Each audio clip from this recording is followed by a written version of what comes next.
Hello everyone. Today we'll learn how to set up Kubectl autocomplete.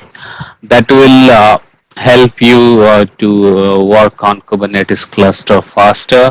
It will effort your time. So let's start the topic now. So before that, what I'll do is I'll do a kubectl get nodes.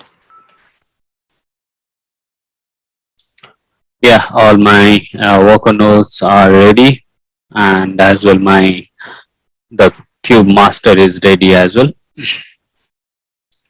So let me see if I have any parts. Kubectl get parts.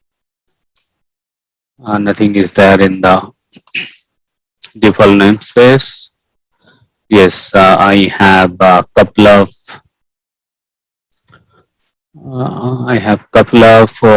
webnet parts, that is crash loop backup. Okay, I'll check into that. And you can see all these parts that it is running on the kube system namespace. Let's before delving into all these Kubernetes commands or kubectl commands, we will see how to make these things easier. So we'll set up the kubectl autocomplete stuff.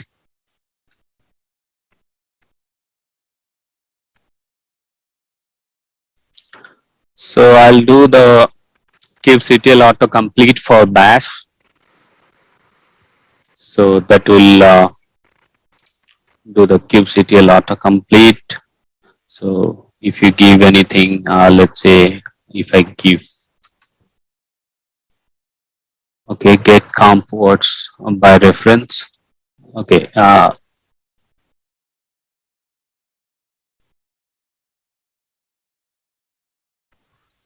so we hit by error kubectl. Okay, so bash get comp words by reference command not found. Okay, so let's install bash completion.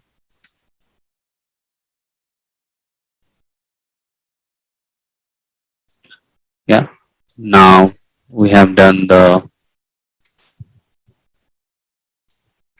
source bash kubectl completion bash. Now let's do the kubectl get. It's still not fixed. Let me just fix it.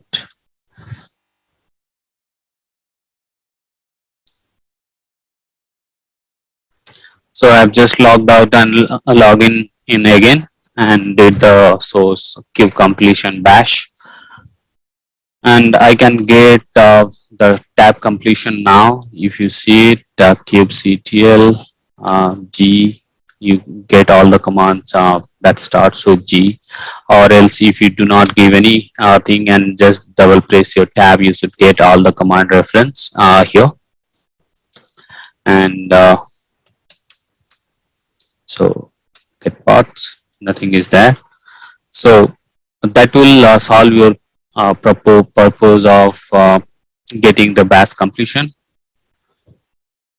But we need to do the source and again once we log out and log in again, we need to do the kube completion bash again.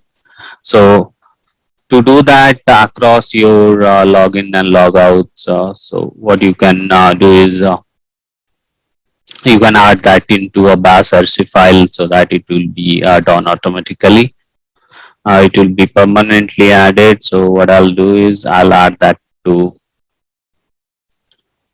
my bash RC, and that should be it. I should be able to do it once I log in and once I log out and log in.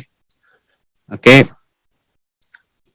Further, if you want to set alias, like you every time you want to put kubectl and then go for it, right?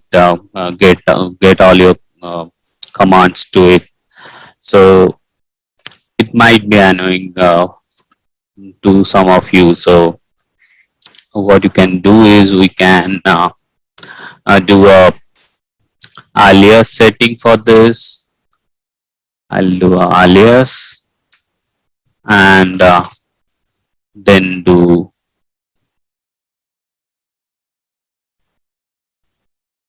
complete -f start kubectl k.